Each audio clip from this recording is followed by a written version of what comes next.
Good evening. President Bongbong Marcos is ordering the investigation on the bollards at the Ninoy Aquino International Airport Terminal 1 following the crash that killed two individuals. A sport utility vehicle rammed into several people at the departure entrance of the NAIA Terminal 1 on Sunday morning, May 4, leaving two dead, including a 5-year-old child and a 29-year-old male. After the accident, several netizens pointed out that the bollards should have been strong enough to stop cars from entering areas where people are lining up. In a press conference on Tuesday, May 6, Presidential Communications Office Undersecretary Claire Castro discloses that the bollards at NAIA Terminal 1 were installed during the time of former Transportation Secretary Arthur Tugade. Nakakalungkot po, may mga nasawi dahil sa di umanong depektibo na bollards na na-install po sa NAIA Terminal 1. At ito po ay na-install sa panahon po ng dating administrasyon at sa panahon po ng ni Transportation Secretary Arthur Tugade. Ngayon po ay pinag-iimbestigahan. Ito po ay July 2019 nung na-install po ang mga ito. Castro also says that the president has ordered an investigation on the procurement of the bollards. Pinaiimbestigahan na po paano po ang naging procurement pati yung specifications. Yung po ay sa pag-uutos po ng Pangulo at ito po ay tutugunan kaagad-agad ni Secretary Vince Dizon.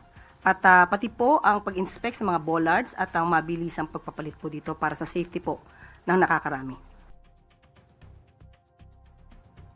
President Marcos on Monday vowed that reforms will be imposed and that the government will build a transport system that will protect Filipinos. Meanwhile, Transportation Secretary Vince Dizon earlier said that both the Manila International Airport Authority and the San Miguel Corporation are investigating why the bollards was not able to stop the vehicle from ramming passengers at the facility. The palace calls on Vice President Sara Duterte to not be childish after she said that she has no intention of helping President Bongbong Marcos achieve his 20 peso per kilo rice goal. In an interview in Zamboanga City on May 3, Vice President Duterte said that while selling 20 peso per kilo rice is possible, she won't share how it can be achieved because she doesn't want to help President Marcos. In response to this, Presidential Communications Office Undersecretary Claire Castro says Duterte's words revealed her true colors as the second highest leader of the country. Castro adds that her refusal to share what knowledge she has shows selfishness. Sa pag-amin niya pong ito, na hindi niya isi-share kung ano man ang kanyang kaalaman kung mayroon man talagang kaalaman. Dahil nga sa ayaw niyang pagtulong sa ating Pangulo. Ito ay nagpapakita ng isang makasarili.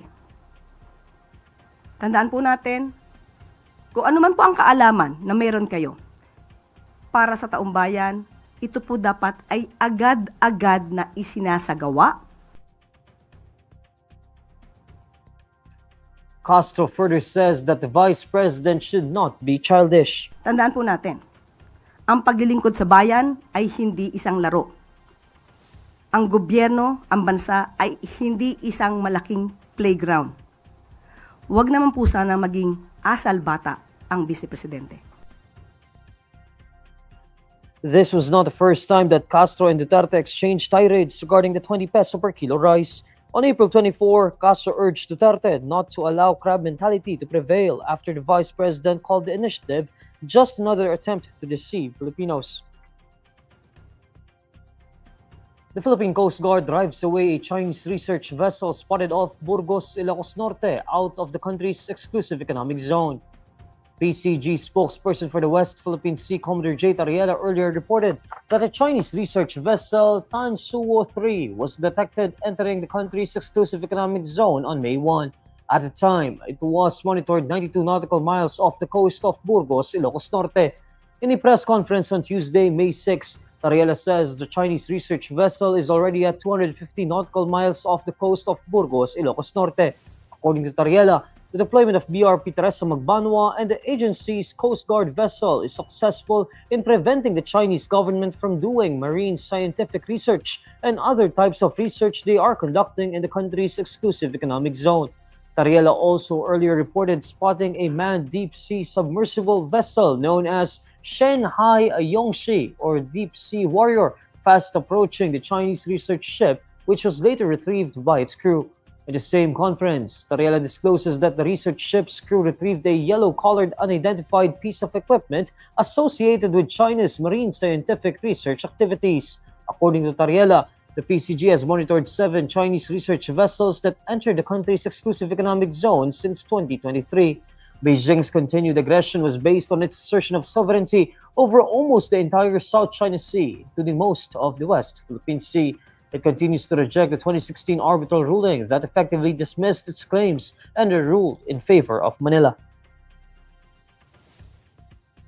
President Bongbong Marcos has officially declared May 12, Election Day, a special non-working holiday nationwide. In signing Proclamation Number 878, President Marcos says the declaration of Election Day as a special non-working holiday is to enable the people to properly exercise their right to vote. According to the Commission on Elections, there are over 68.6 million registered voters for the midterm polls. This includes the Bangsamoro Autonomous Region of Muslim Mindanao parliamentary elections. Meanwhile, 6 days before the election, COMELEC Chairman George Garcia says preparations for the upcoming elections are on track. Garcia also reports that it began shipping the 7.5 million ballots for the National Capital Region. And these are the stories you need to know today. I'm Neil Mercado. Follow INQUIRER.net on Facebook, X, YouTube, TikTok, Instagram, and Reddit. For more stories, visit INQUIRER.net. Good evening.